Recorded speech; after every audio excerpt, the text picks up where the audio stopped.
Let's get started.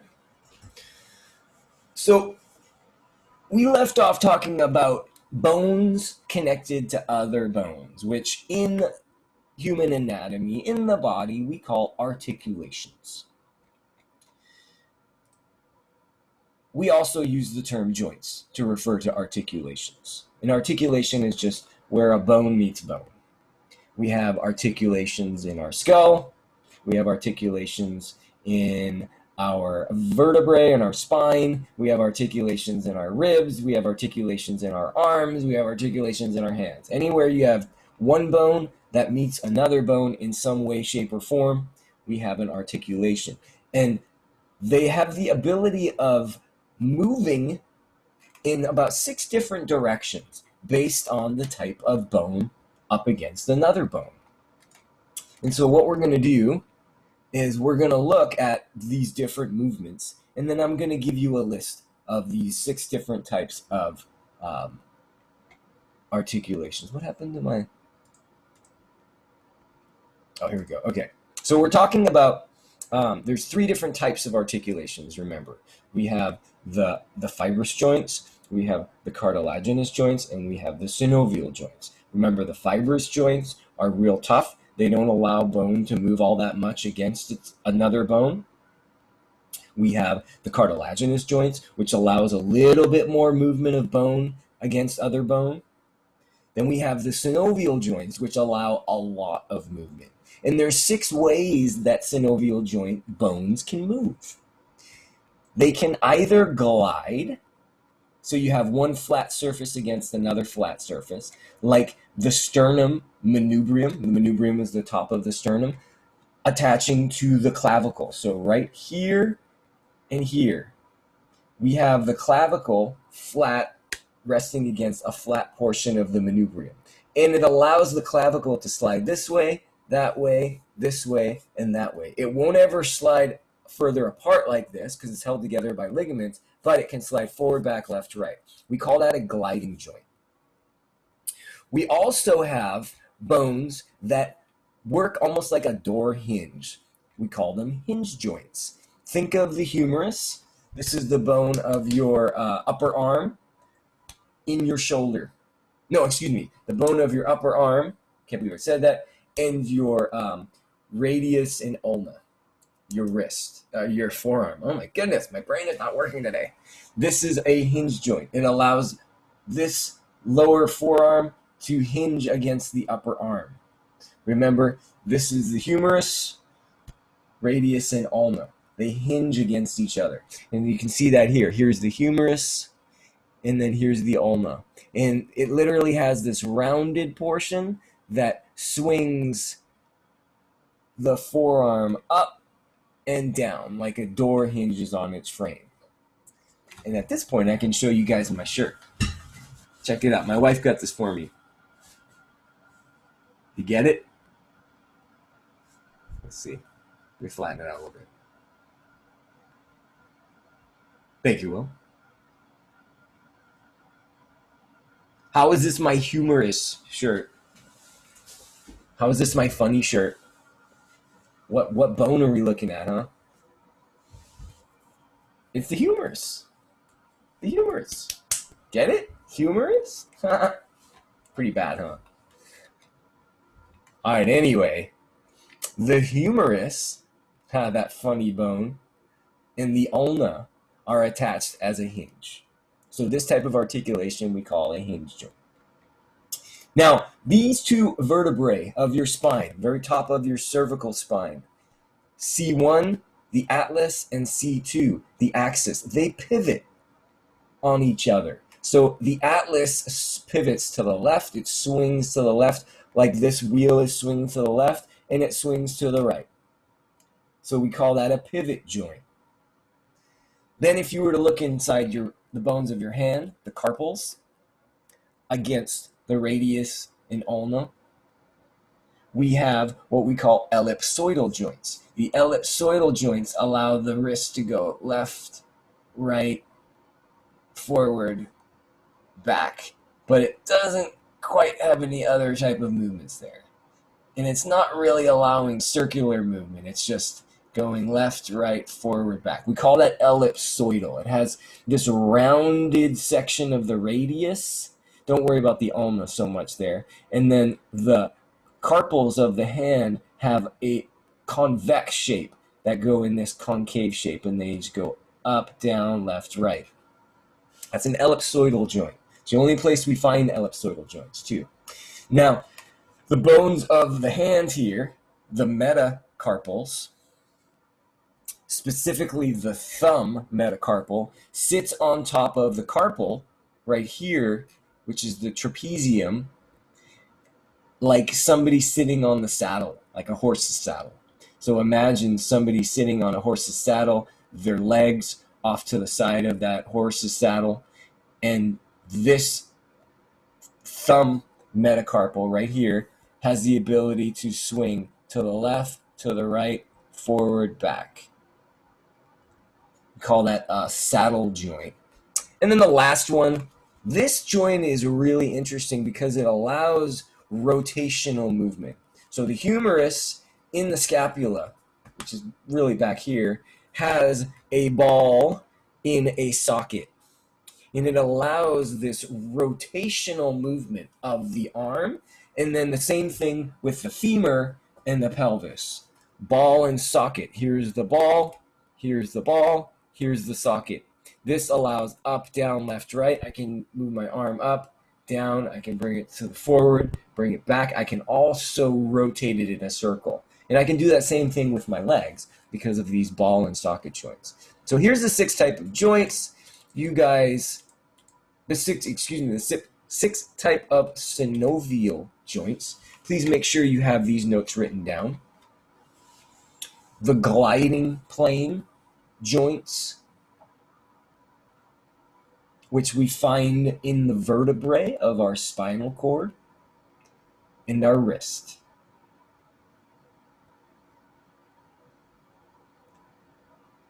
Number 2 is the saddle joints, which we only find in the thumb. It's the metacarpal on the carpal, the trapezium of the carpal. Number 3 is the hinge joints. Imagine a door swinging. That's a hinge joint. We find that in the elbow. We find it between the phalanges, so your fingers also swing as hinge joints. And then the knee is a big hinge joint. We have pivot joints. Only pivot joint in the body is the atlas on top of the axis. It allows this movement and that movement.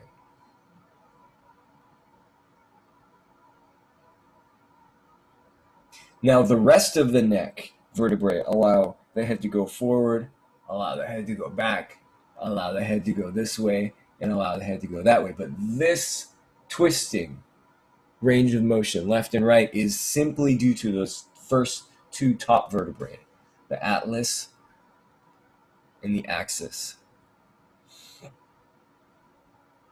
And then number 5 is the ball and socket joints. This would be our shoulder and our hip. Remember, ball and socket allows this rotational movement along with the up, down, left, right.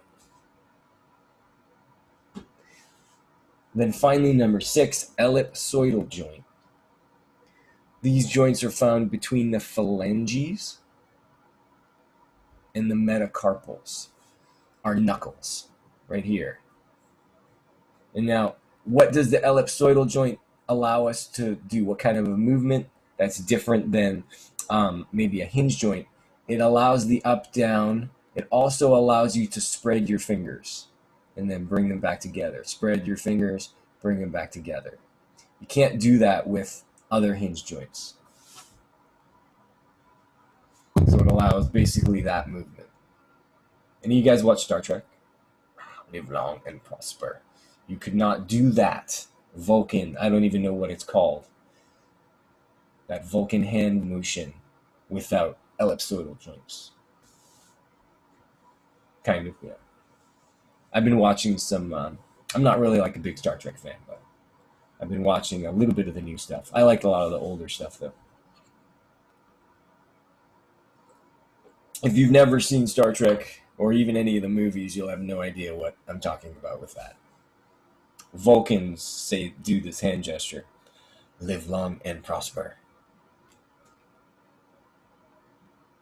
Dr. Spock. Mr. Spock, actually. Okay, I'm going to keep moving. So if you miss these notes, just leave some space and come back to it later. That then summarizes the three types of articulations in a body. We have the really tough fibrous joints, like we see in the sutures of our skull. We have the a little bit more freely moving cartilaginous joints, which we find between the vertebrae of our spine, between the pelvis, in the pelvic girdle here, and then also connecting these individual rib bones to the sternum. They're more flexible than the fibrous joints, but they're less flexible than the synovial joints, which we talked about how there's 6 different movements of these synovial joints, and all the synovial joints have those joint capsules, so they're surrounded in periosteum, and they have fluid inside of in the capsules. We call it synovial fluid. So these are able to make these motions over and over and over again without causing any damage to the bones. Now, how do bones form? Well, we call this process ossification. And our bones actually form from loose connective tissue or cartilage-like loose connective tissue. We call it endochondral cartilage. And the endochondral cartilage that you see forming in this fetus, in this baby embryo, is what will become bone at some point. And so we all start with this really flexible skeleton that's not hard, that can be squished, and eventually will start to harden to become the bones of our body. And here's the process of what's taking place. We have these cells that find their way into the cartilage. It's a type of hyaline cartilage. At the center of these endochondral cartilage, we call them endochondral bones, but it's a type of hyaline cartilage.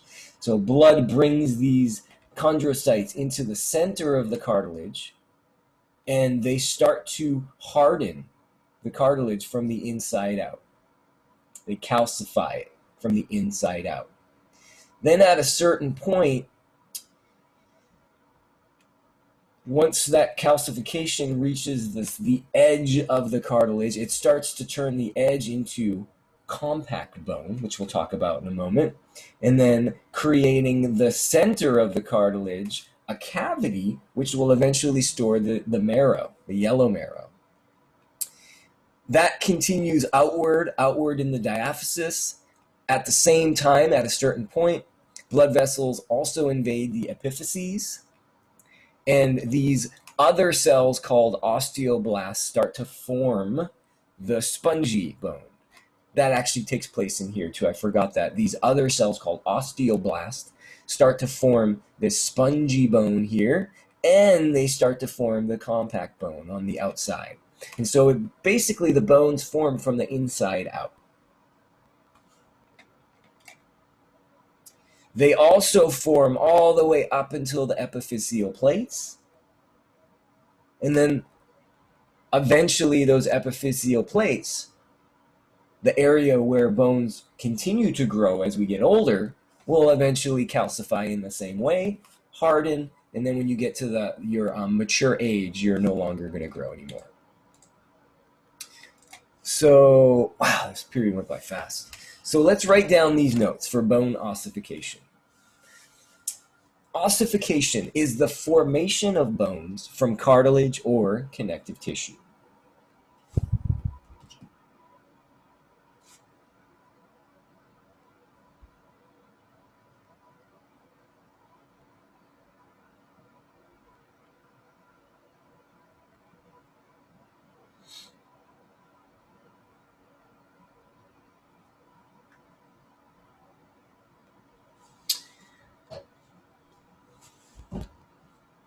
these chondrocytes enter the cartilage, but you don't need to worry about the chondrocytes.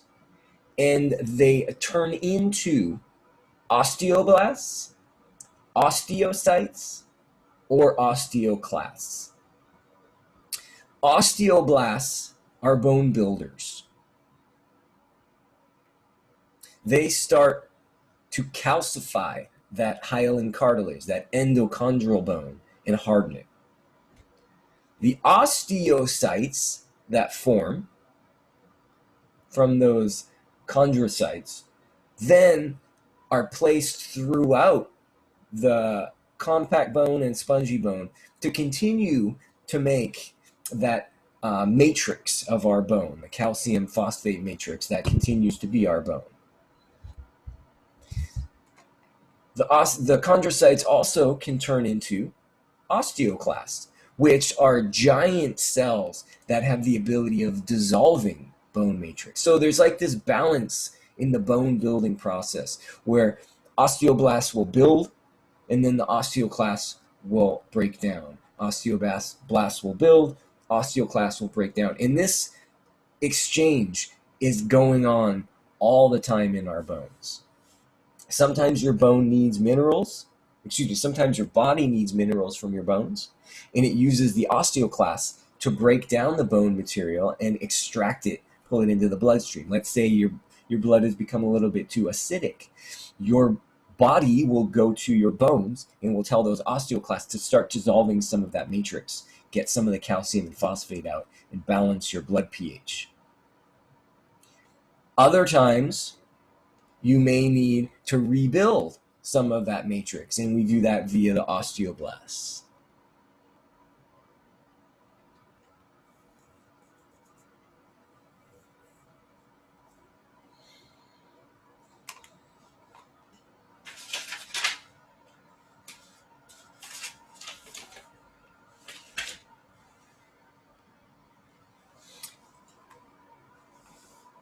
And I want to show you this slide before we finish up here and show you how compact bone builds from the inside out.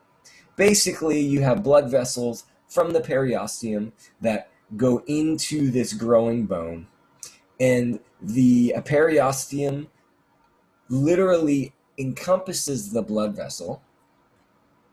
It encompasses the blood vessel by building more osteocytes, by building more of this matrix of calcium and phosphate, basically creating those layers of lamellae, which eventually will become the osteons that surround these central canals. So the blood vessel comes into the bone with the help of the periosteum, and as that bone is growing, it grows around the blood vessel, creating a central canal that grows in this direction, one lamellae at a time. These are our osteoblasts, osteoclasts. These are our osteocytes. And then eventually the lamellae also build outward too, pinching off more of those blood vessels, creating more central canals and creating more osteons. So you start with the blood vessels, you create one central canal, and then another central canal, and it keeps expanding outward and inward at the same time. Okay, so we're gonna stop there. I'll go back to this slide. I want you guys to there's just like a couple minutes left just to take a look at your Chapter 6 practice packet and remind yourself that you need to work on that too. And we'll Friday, we'll pick up right where we left off here. We'll talk about bone fractures and some bone disorders, and then we'll finish off with reviewing for the final.